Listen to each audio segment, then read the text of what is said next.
our very own Keith Hansen, who, luckily for me, needs no introduction since most of you know Keith from previous years. And we are honored that he does our update every year on national security strategy, national security policies, and what's going on vis-a-vis the administration and key topics. So with that, Keith, I'll let you take it away. As this administration has matured over the last couple of years, a few items on the national security agenda have sort of come into vivid relief. Now, in this presentation, I'm not going to pretend to cover all the national security issues that we face. It's going to be an overview, a very quick overview, because I really want to hone in on a couple of specifics: Iran, North Korea, and Russia, and particularly the INF treaty situation we find ourselves in right now with Russia. So I thought that might be of most interest to you at the moment, and since I only have 25 minutes, everything else gets a minute, and those get maybe 10 minutes, all right? So let's move ahead. Okay, very briefly, who are the key players now? There's been quite a revolving door in the national security arena in Washington. But I want to talk about Iran, nuclear, and other Iranian issues, because there are others that are pretty important. The North Korean nuclear issue, particularly following the most recent summit in Hanoi, and then focus in particular on U.S.-Russian nuclear treaty issues. Okay, just take a look at that. I put asterisks by the most recent changes, all right? So we have a couple of gaps here. Secretary of Defense, pretty important.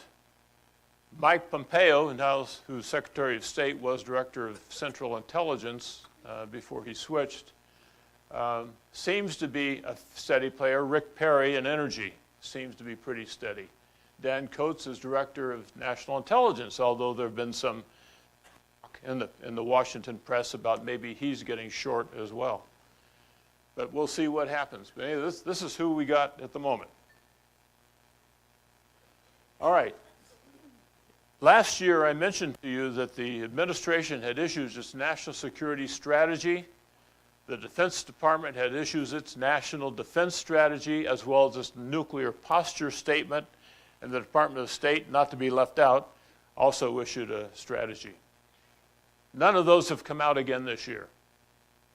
The only new thing that's come out is the annual intelligence briefing of the Congress on what are the current threats to U.S. national security.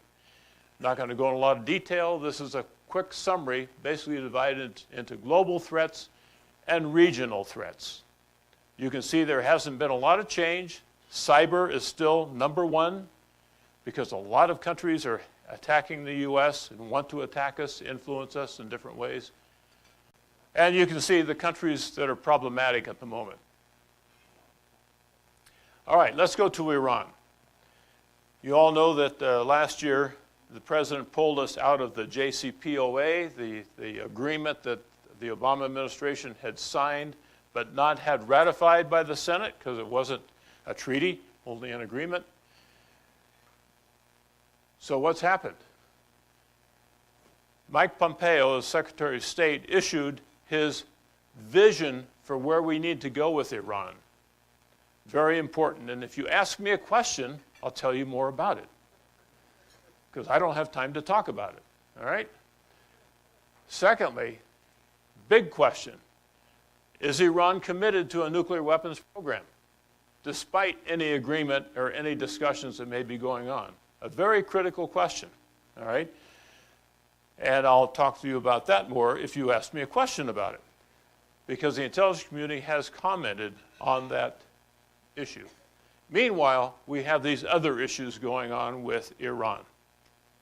I will sneak in a slide here on the Middle East, because the Middle East is always a front burner issue for every administration. And you'll notice early on, Iran is a key factor in a couple of those issues. And as Maureen already said, we'll have a session on Afghanistan in due course. It remains a big problem for us to figure out where do we go from here. All right, let's go to North Korea. Okay, since the first summit, Trump-Kim summit in Singapore a year and a half ago, very little progress has been made in denuclearization of North Korea. All right? Some progress has been made on other issues, and there is a very good report which I had circulated, so if you got it by email, our special representative on North Korean issues spoke at Stanford University late last month and kind of highlighted what is going on. And a lot is going on between us and North Korea. All right, so when you come to what's the results of the most recent summit, you can see what the press is. Oh, it's a failed summit. Oh, he walked away. Oh, woe is me. The sky is falling. Let's grow up, folks. It takes a long time to work these issues. They are very complicated. And if you ask me a question, I'll tell you about what happens if you sign a bad agreement and then you have to deal with it, okay? Now we get to Russia. Clearly, everything the U.S. is doing vis-a-vis Russia is colored by the Mueller investigation. That's coming to a close. So far, the Congress has said no evidence of collusion. That, to me, is the critical point. Yes, they've tried to influence us. That's the way big countries act. But was there collusion on our part? That's the real question. And so far, no evidence of any. Then we go to the next point. Syria. We seem to have lost it. I mean, all of the efforts we did to support the counterinsurgents and so on seems to have dropped to naught. We have a couple of key players here that are affected by what happens in Syria. That's our relationship with Turkey and our relationship with the Kurds, our most reliable allies in that part of the Middle East. All right, so we've got to keep our eye on that. But at this point, Russia has the upper hand in Syria, clearly. The effort to reset relations, both by the Obama administration and this administration, seem to be going nowhere. Seem to be going nowhere. But we'll have to see what happens in the next year or two, whether we make any progress. And the last bullet is a key one. What happens in terms of our nuclear arms control agreements with Russia? If we can make some headway on those and get some positive results, maybe some of the other things will fall into place, or at least the atmosphere may be a little more positive. Here's the status of our nuclear arms treaties, okay? INF, question mark. Where are we headed? And I'll talk more about that in a minute. What about the New START treaty? That's the current treaty on our long-range intercontinental systems. That expires in 2021. All right, where are we going with that?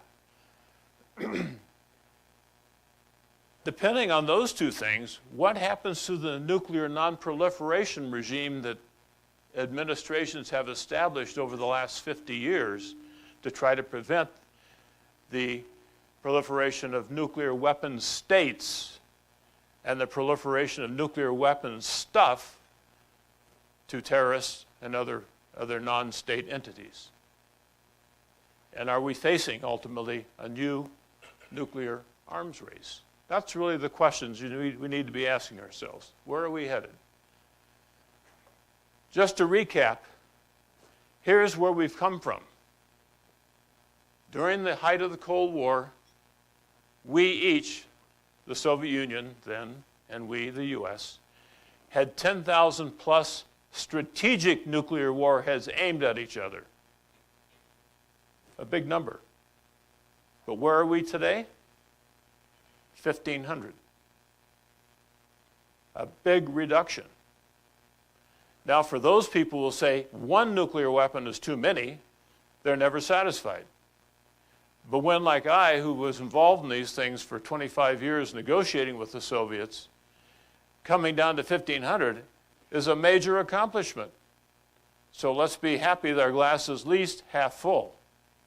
All right? Now, there are a few other countries in this world that have nuclear weapons. This just gives you a snapshot, rough numbers of how many bombs and warheads they have in their inventories. Pretty small compared to the US and Russia. All right, the others stay on. All right, now let's get into the INF Treaty in particular. I was involved in the negotiation of that treaty for 2.5 years in my professional life. So I know lots of the ins and outs. And if you ask me a question, I'll tell you some interesting stories about how we negotiated that treaty. But here's what happened.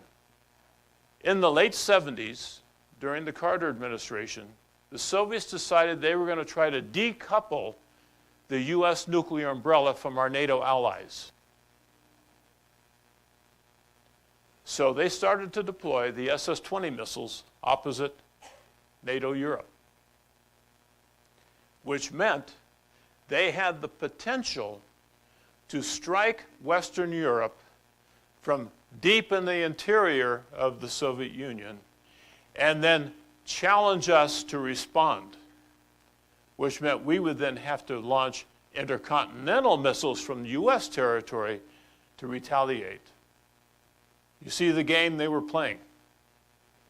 All right, so what happens? The US gets together with our NATO allies and says, okay, this is an untenable situation. We will make a decision, a dual track decision. We will deploy missiles in Europe now that will strike Moscow as a tit for tat. That was the P-2, the Pershing II missile. It cut Soviet warning from 30 minutes to 15 minutes of a nuclear strike.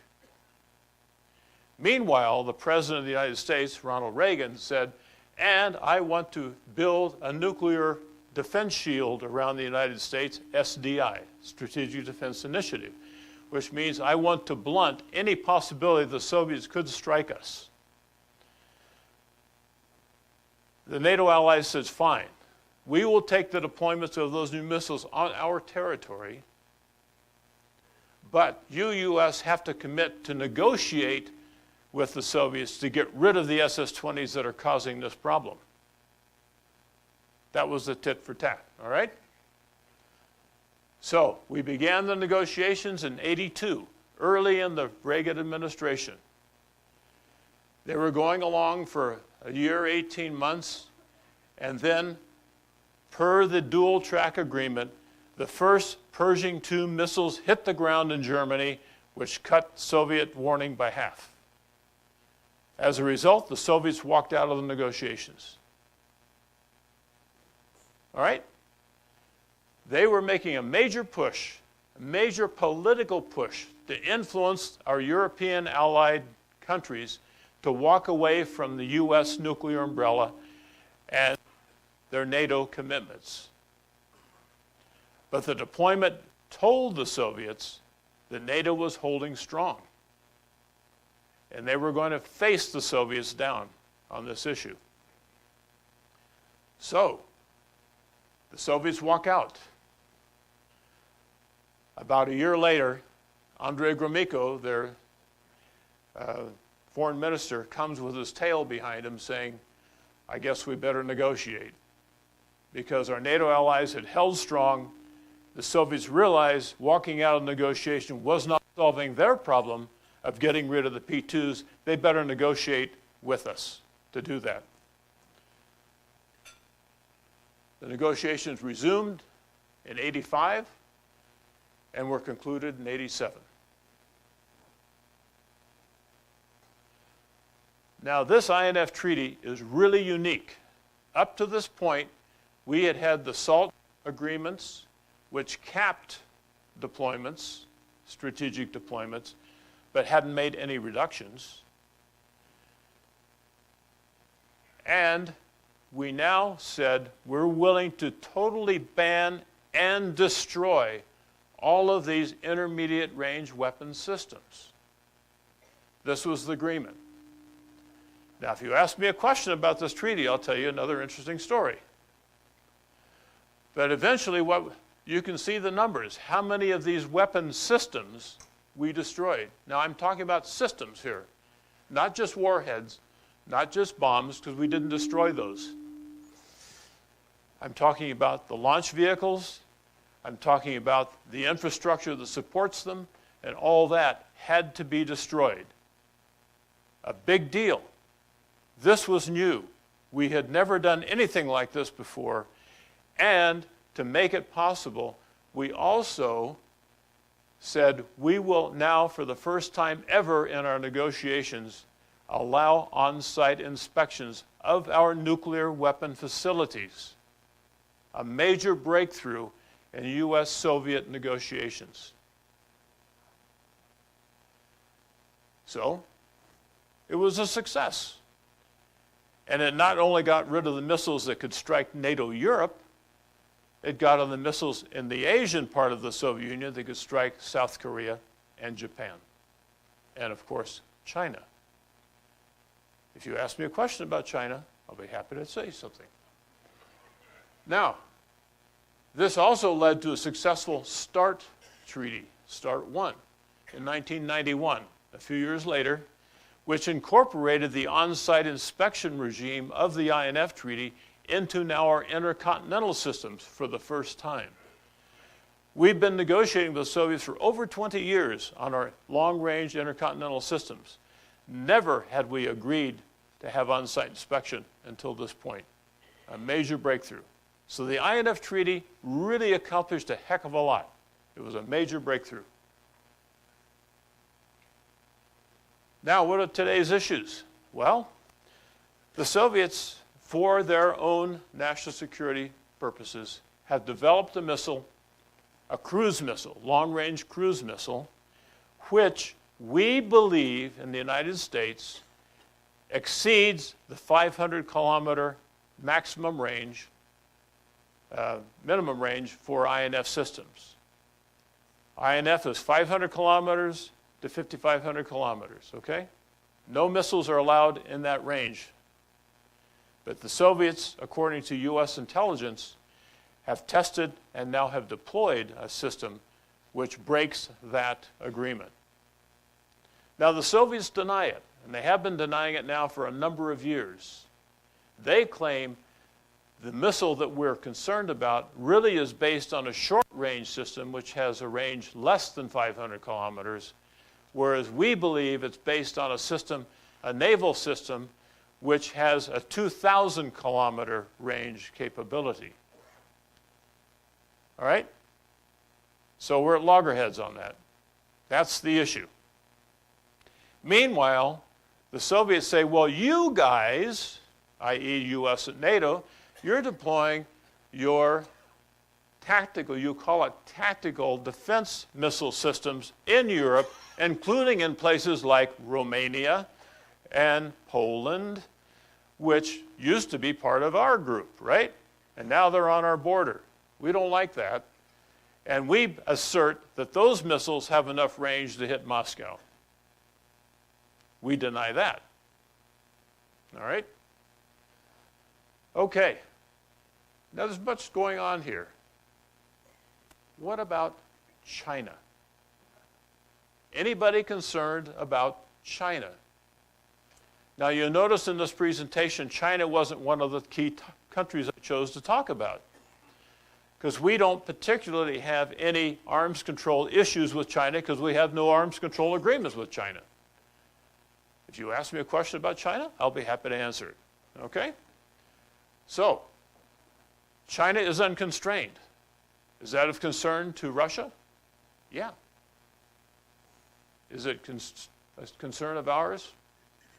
Yes, because who's in range of those missiles? South Korea and Japan, not U.S. territory in particular. China has intercontinental systems that can strike us, but not at the intermediate range. All right, we've been unable to resolve this issue. But a couple of interesting things have happened during the discussions. But I make one little footnote here. We had more luck and more success negotiating with the Soviets on issues relative to arms control agreements during the Cold War than we're having now. And if we think our relations with Russia is bad now, think what it was like during the Cold War. All right? Well, now they both said we're going to withdraw from the treaty on the 2nd of February. They each have 6 months to decide differently, and in 6 months, bingo, withdrawal becomes fact, and the treaty is dead. Okay, but what did the Defense Minister Yvonne tell Bob Gates, our Secretary of Defense, in, 2007? Yeah. We don't like this agreement anymore. We'd like to withdraw. Next, they go to the Conference on Disarmament in Geneva, the only international forum certified to negotiate arms control agreements in the international community, and said, let's multilateralize the INF Treaty, i.e., let's include China, and maybe India, and maybe Iran, and some of these other countries that have weapon systems they're developing or have deployed in this range category that are not constrained by the treaty. The Conference on Disarmament decided not to move forward with it. So we can see early, over 10 years ago, the Russians were making efforts to try to change the terms of the INF Treaty. Meanwhile, they're also making a unilateral decision to develop and deploy a system which contravenes the limits of that treaty. Why? Because they've decided in their national security interests, they need to have that kind of a weapon system. Clearly, they've made that decision. Come back. So what's the status? Well, okay, I told you. 2 February was the start date. 6 months later, we'll see where we are. Many arms control advocates in the United States and Europe and other places say, woe is me, if this treaty dies, we're in deep doo-doo. All right? And what about strategic stability? What's going to happen? Well, what are the implications if the treaty dies? Well, we've had a couple other treaties that died. All right? SALT II never made it. We negotiated with the Soviets, and because the Soviets went into Afghanistan in 1979, Jimmy Carter had to pull the treaty back from the Senate and said, don't bother to give us your advice and consent. We're not going to push for it because the Soviets are bad boys, and they went into Afghanistan. Nevertheless, both countries adhered to the terms they had negotiated because they negotiated exactly what they planned to follow in any case. All right? So nothing lost. The ABM Treaty, stalwart of SALT I, because the U.S. wanted to deploy its tactical ballistic missile defense system, the Soviets said, all right, we're withdrawing from the ABM system. The arms control community says, woe is me, the sky is falling again. No. You learn to cope and you move on. All right, START II we negotiated. It fell down. CTB negotiation, Comprehensive Nuclear Test Ban Treaty, which I was involved in for 8 years. We negotiated that. We're going to ban testing forever and ever and ever, all right? But because India and Pakistan and now North Korea never signed it, it can't go into force, and the U.S. decided not to ratify it. Woe is me. Have there been any nuclear tests since 1992 in the United States? No, because we have a unilateral moratorium. Yes, North Korea has tested, and China made one final test in 1996. All right? You want to ask me where with that? I'll be happy to tell you. Okay, is strategic stability at risk now? Big question. All right, where are we headed? What are the prospects for the future of U.S.-Russian relations and nuclear arms control? Big questions.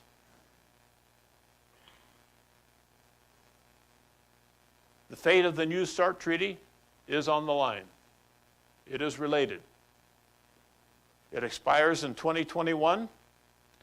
There is a provision in that treaty that can be extended by the parties, U.S. and Russia, up to 5 years, one time. That would be a significant vote of confidence in the international community that the two countries were still not planning to enter a new nuclear arms race. Will they extend it? Big question.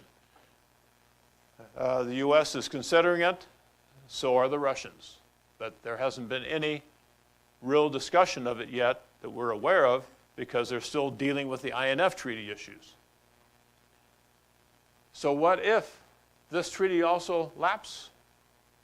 What then? There'll be no current arms control agreement between us and the Russians, the two biggest nuclear arsenals in the world.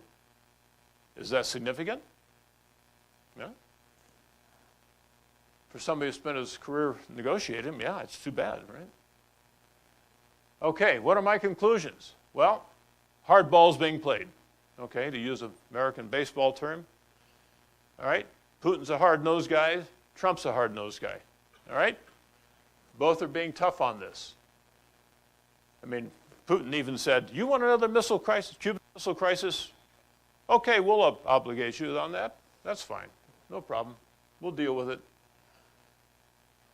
But as I said before, Russia's got some serious strategic considerations. It's trying to protect China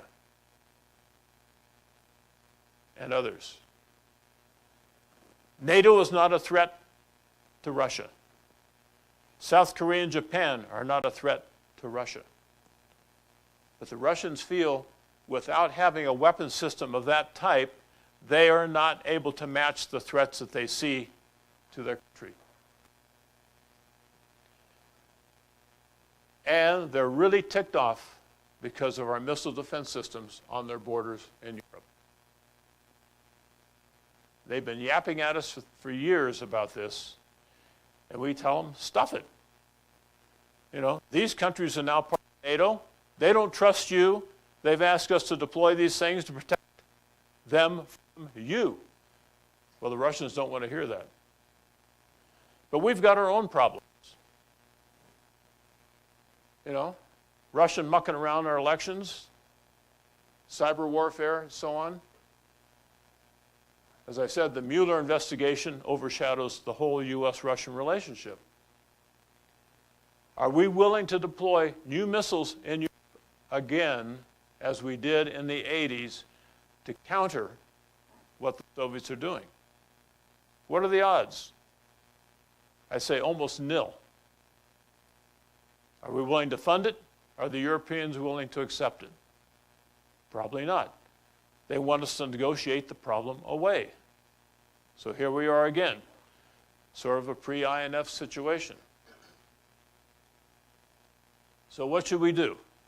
Well, now we can wave our arms and say, well, we need better relationship with Russia. Of course we do. If we're going to talk to them and work with them, we've got to be able to do that. But we don't seem to be able to get traction on that at this point. And how do our allies in Asia and in Europe react to that? They say, well, the U.S., you've got to talk to the Soviets. You've got to acknowledge they got legitimate strategic concerns. Well, yes, but we don't want them deploying those missiles within range of NATO Europe or within range of South Korea or Japan, our allies in the Far East. How do we prevent that? Well, maybe we need a new treaty of some kind. Multilateralize it as the Russians requested. Get China and others involved. What are the odds? Ask me a question, I'll let you know. Finally, what about the New START agreement? Those provisions are very important. That's the last vestige of the very detailed verification arrangements we made with the Soviets and the Russians to monitor compliance with these treaties. It took us 25 years to get this kind of detailed verification in writing, in the agreements, that gives us the confidence that we can monitor what's going on in the other guy's neighborhood. It would be a shame to lose that.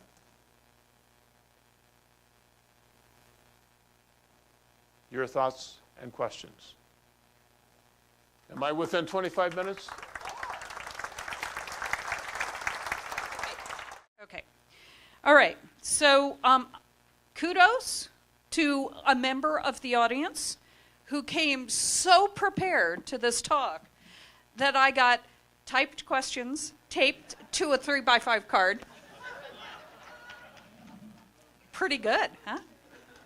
Somebody did their homework. I think somebody has some inside information. So with that, since you win the prize, unnamed person who provided this question, well, we'll start with that.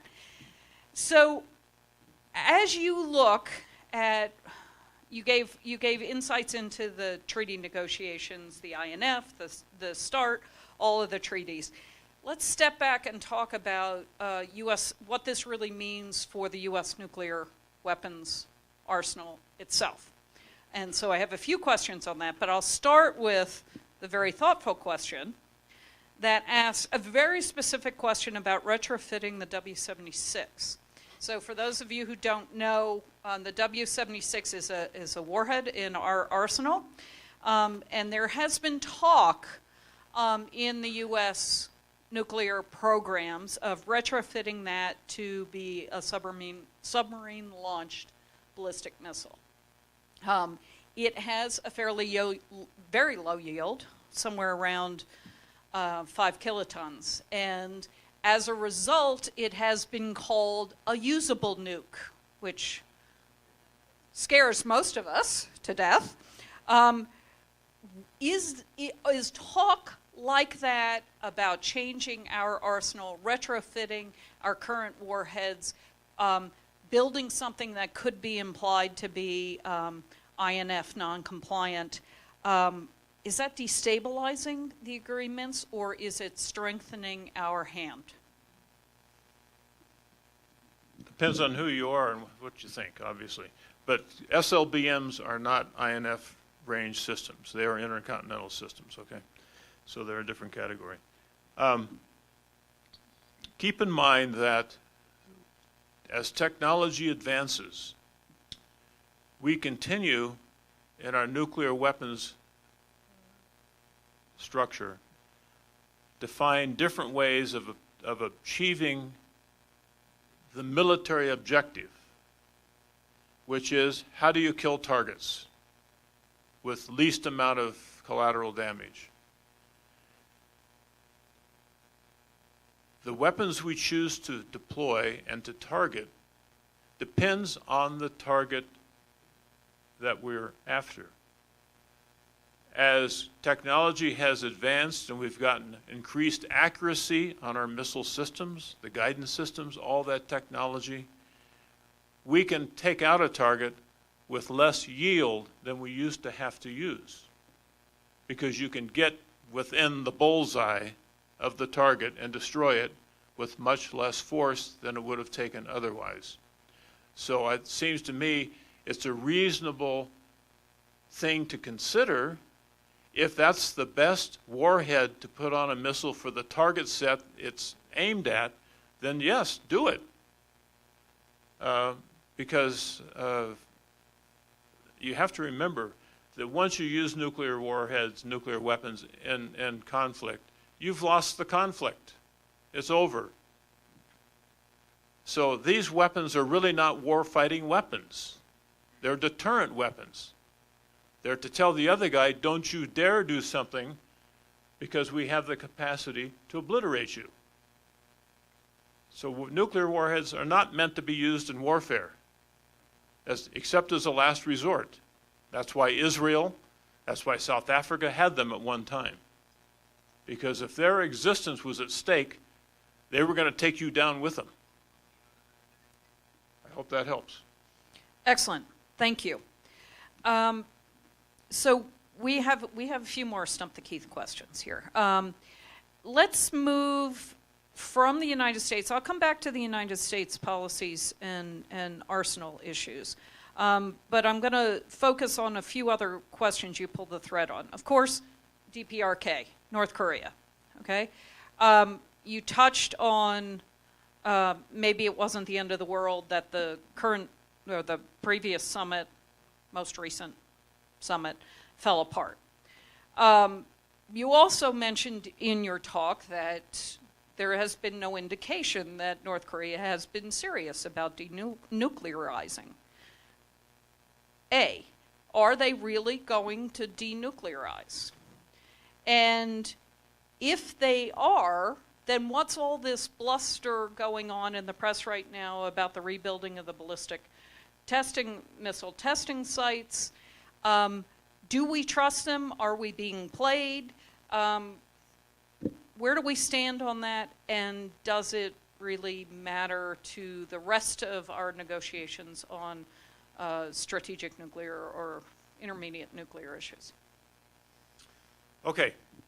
Get used to a nuclear-weaponed North Korea. It's going to be what we're going to be with for years to come. I see no hope of North Korea getting rid of all of its nuclear weapons. The reason it has nuclear weapons is because it doesn't trust the rest of the world. And it's a state in siege, just like Israel is. And if all else fails, it will strike out with its nuclear weapons if its existence is at risk. So the motivation for North Korea to have nuclear weapons is extremely strong, and I don't see any prospect of them getting rid of them. Limiting them, yes. Getting rid of them, probably not. And the intelligence community has said and told the administration, on balance, it is very unlikely that North Korea will ever give up its nuclear arsenal. As I said, it may limit it, it may agree to some restrictions on numbers or other things, but the motivations are too great and the risks are too high for North Korea not to have a nuclear deterrent. So that's where we are. Now, let me just add one other thing, if I may.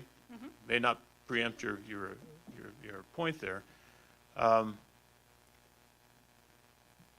One has to realistically understand how long it takes to engage a country like North Korea on nuclear weapons and anything else, but particularly nuclear weapons. Look how many years it took us to negotiate with the Soviets to build enough trust to eventually, after 20 plus years, to agree to on-site inspections. We take all that for granted now. But when my colleagues and I, were in these negotiations, there was never any guarantee of success. It took a lot of hard work. And if you read the transcript of the special representative's presentation at Stanford in late February, he talks about all the things that are going on to engage the North Koreans in discussion in an effort to build enough trust and enough confidence that we can at least get into some kind of agreement that may not denuclearize the North, but may limit the size of that arsenal. So we have to be patient.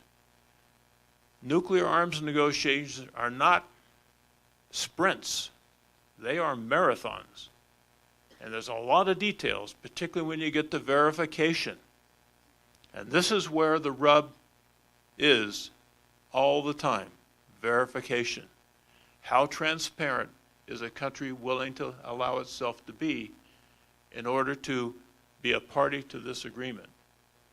And if it took 20 plus years for us and the Soviets to agree to on-site inspection, what do you think it's going to take the North Koreans, who've kicked the IAEA out a number of times just on their nuclear production facilities, that is their nuclear material, to say nothing of their weapons systems themselves? So don't lose heart. A lot of hard work has to be done. A lot of hard work is being done. It takes time. Excellent. Thank you, Keith. I'm going to follow up with one last question on the North Korea issue. And this is from somebody who obviously was listening to the news this morning as they were driving over. If North Korea is willing to at least part with some of their nuclear weapons or limit their weapons, is there any chance that the material, particularly the plutonium, might be transported to, say, maybe the Nevada test site? Now, you laugh, but we did actually dismantle nuclear weapons in Kazakhstan, and they got transported, the materials got transported to Oak Ridge. So, any chance that could happen? Better to do that than on the tip of a missile. Yes. Yes, I would say there's a good chance of that. If we get to the point in an agreement where they're willing to reduce their holdings of plutonium and highly enriched uranium and ship it to the United States or someplace else to have it stored or reprocessed, yes, that could be part of an agreement. I see no problem with that. But that'd be predicated on, obviously, all the things I've already talked about. You got to build enough trust and confidence that they're willing to get into such agreement in the first place. And hopefully there's no representative from the governor's office in the room right now. But we'll take that question on later. Okay, so let's step away from North Korea for a while and go back to key issues involving Russia and China. And I'm going to start with a question specifically about our relationship with Russia. Is Russia in the position that they need to posture an antagonistic relationship with the United States, or I shouldn't say Russia, I should say Putin in particular, needs to posture an antagonistic relationship with the United States in order to maintain the internal support necessary for him to stay in power? Yes. Good question. Let me amplify. Putin, in my belief, plays to the Russian soul. He speaks on behalf of his nation, which is a very proud nation that did not like the U.S. telling him they lost the Cold War and they were no longer worth paying attention to. All right? He has taken the stand where he's going to reestablish Russia's place under the sun. And in doing that, he's working with the Chinese in many different arenas to block U.S. initiatives because they don't want the U.S. to have the privilege of being the sole nuclear power, if you will, which it's not, obviously, but to have its way in the world. So yes, Putin has a facade which has real substance behind it, which means we are Russian, we have the biggest landmass in the world, you, the rest of the world, pay attention to us, we are important, and don't make us feel like second-class citizens because we don't like that, and we're going to make you pay for it. And we're going to make it tough on you to do what you want to do in this world if it goes against our purposes and our national security interests. Okay, so given that that's Putin's position in Russia, and you said, ask me a question about China, so I will ask you more than one question about China.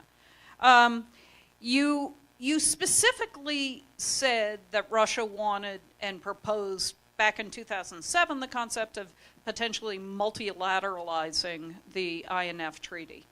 And for those of us who spent time in the treaty negotiations, usually you find that if there's more than one party in the room, it gets really difficult to negotiate. So the concept of negotiating with both Russia and China on the INF, first of all, is it doable? Can we really come up with a verification regime that would be palatable to three sides, let alone, more than what we currently have with the two sides, which obviously isn't working? And what would be China's incentive to come to the table in those discussions? None. Oh. I don't think China is motivated to get involved in such a negotiation. We have approached the Chinese over the decades when we were negotiating with the Soviets and said, why don't you engage with us and become part of this? They finally acquiesced on the Comprehensive Nuclear Test Ban Treaty, but only under duress and pressure from the rest of the world. China has no motivation at all. It says to us, you guys are in the thousands, we're in the hundreds. When you get down to our level, then we can perhaps talk. But at the moment, there's no motivation. And yes, it is very complex when you get more than two parties together because there are a lot of considerations. And here, I will tell you about the CTBT negotiations where we had India and Pakistan and other countries involved in that negotiation, 38 countries. When you have that many countries involved, guess what? A lot of issues are at play at the table. You have the whole India-Pak competition going on that colors their ability to negotiate and their willingness to negotiate with us on other things. So, yes, it gets increasingly complicated when you get more people involved. But the key point, I think, in my belief is China is not motivated to get involved at this point. Excellent. Thank you, Keith. I actually worked on the Verification and Compliance Commission right after the breakup of the Soviet Union, and there we were dealing with compliance issues then with 4 entities, Russia, Belarus, Ukraine, and Kazakhstan, which all had nuclear weapons. So the compliance part of the START treaty actually for some period of time had 4 parties.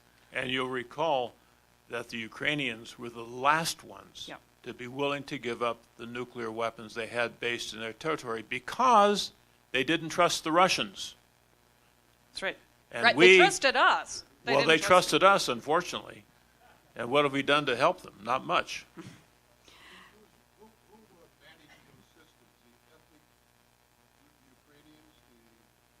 No, the Russians. Russians managed the Russians, yeah. The Ukrainian system. Yeah. Okay, so let's go back to U.S. policy. You touched and dove in specifically to the nuclear issues, mostly because it's timely and also because there's no evolution or change in the strategic documents from the administration this year.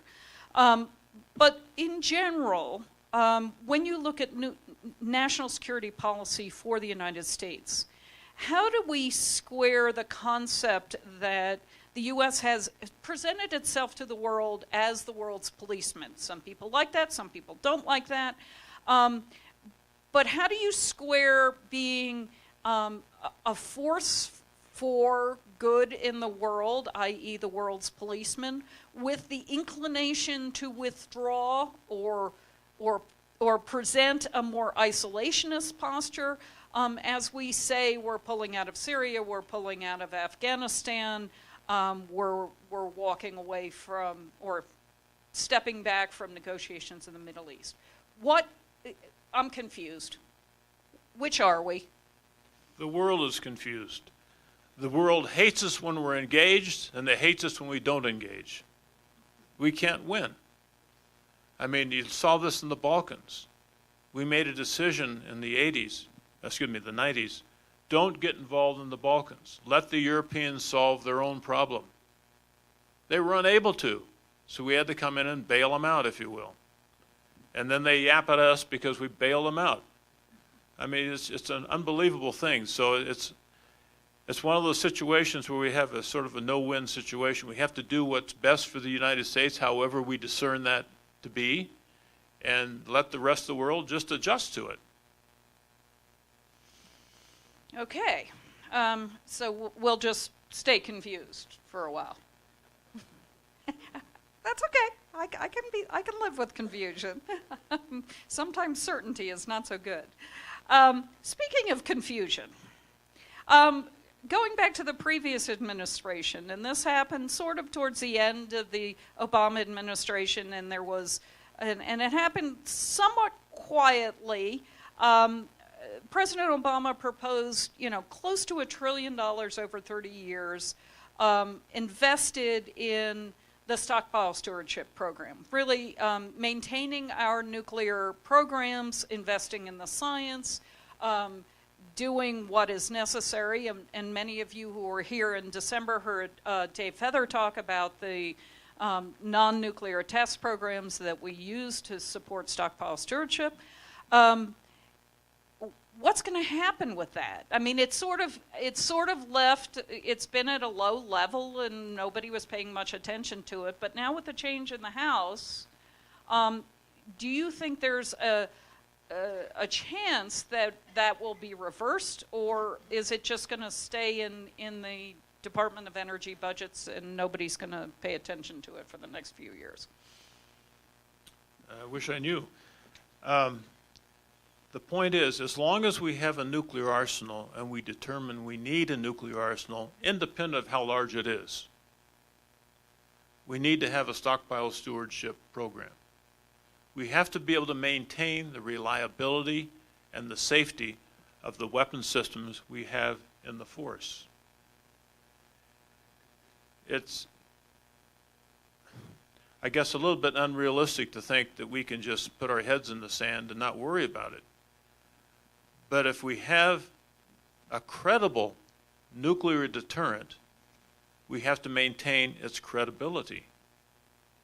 And I know during the CTBT negotiations, a lot of time was spent on how do we maintain that stockpile without actually testing, i.e. having a nuclear explosion as part of the test program. We can do everything subcritical up to that point. We believe, we've convinced ourselves we can, although there was a big debate on that, particularly when the CTBT treaty went to the Senate for advice and consent, which was not given because there was some skepticism that the Department of Energy really could do what it said it wanted to be able to do. So it's a problem. So we have to keep working to maintain that. It's for our own security, for our own safety, as well as when the Department of Energy tells the Department of Defense, I'm giving you a warhead for this missile system, and we guarantee you it's going to have this yield and have this effect. The Department of Defense says, okay, if I buy that from you, Department of Energy, it better perform as you advertise. And so the Department of Energy is under a lot of pressure to make sure it doesn't give false testimony to the ability and the capability of the weapons system, the weapons it's providing to the Department of Defense. That is the warheads and the bombs. Thank you, Keith. I'm going to give you the last word. You did time traveling into the past for your talk.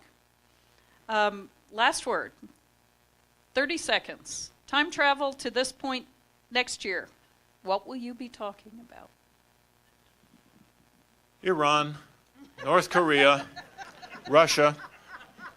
It will be interesting to see what progress is made.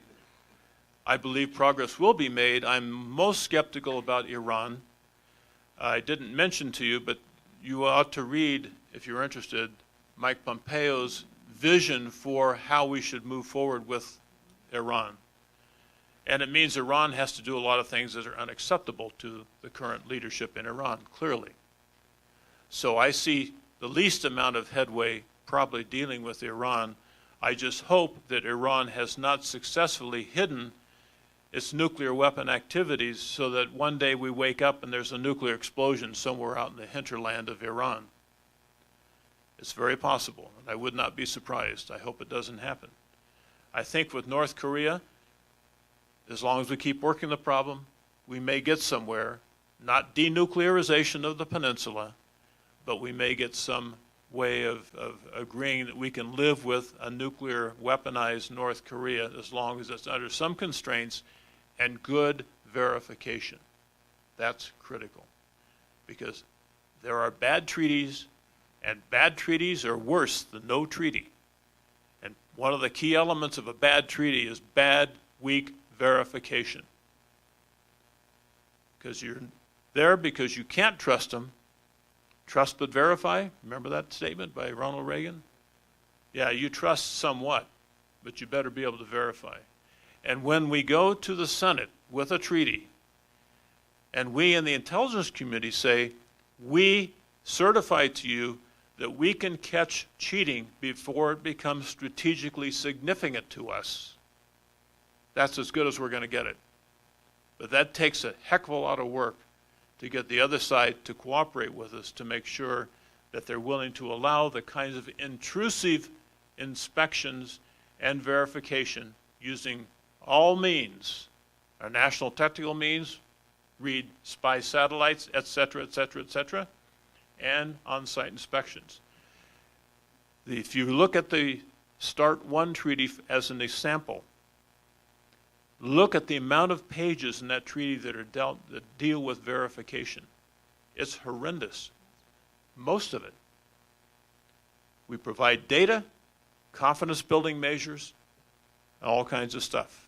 We fought the Chinese. Let me just go on with it because it's important. You didn't ask the question, but I'm going to answer it anyway. In the CTBT negotiations, we fought hard against the Chinese, the Indians, and the Pakistanis on the use of U.S. national technical means, satellites, shipborne, radar, all this kind of stuff that we do to monitor the nuclear weapons programs of other countries, to be able to make that a legitimate tool to be used in verifying compliance with the Comprehensive Nuclear Test Ban Treaty. They fought, and they fought. We in the intelligence community, told the administration 3 things. We've got to have NTM, National Technical Means of Verification. Without that, we're not going to certify that we can monitor this treaty. 2, there has to be credible on-site inspection. That is, if we detect some violation, we've got to be in there and inspect right away and not let it dribble so they can hide the evidence. All right? 2 very key things. At the end of that negotiation, my Pakistani colleague comes up to me and he says, "Keith, we need to chat." I said, "Okay, Afzal, what is it?" He says, "The Chinese need to have you give on-site inspection in order for them to be a party to this treaty." And I said, "I'll take the message." I took the message, we transmitted to Washington, and they agreed, because I went to the meeting at the Chinese mission in Geneva and we sat down, okay, we're going to give this to you. All right. In doing so, we gutted the effectiveness of the on-site inspection regime. After that meeting, I was walking with John Holm, who was the director of Arms Control and Disarmament Agency, who came over as Washington's representative to talk to the Chinese and give them this concession. And I said, "John, we did not have to do that. They would have caved, because there's enough international pressure on the Chinese for them to comply with this. We did not have to do it." He says, "I know, but we didn't have time to let it play out." Why? Because the President of the United States said, "I want an agreement by the 26th of September, 1996. I want it. Politically, it's important." Okay? So you get a bad agreement, and it was never ratified by the Senate. All right? Don't let yourself get in the situation of sacrificing quality of a treaty just to get it for some political purpose, because you end up paying the price for that. You want it bad, you get it bad. So with that, thank you, Keith, and stay tuned for next year's presentation, but don't forget, we have a few NSF talks between now and when you return for your encore performance. Thank you very much. Thank you for being patient.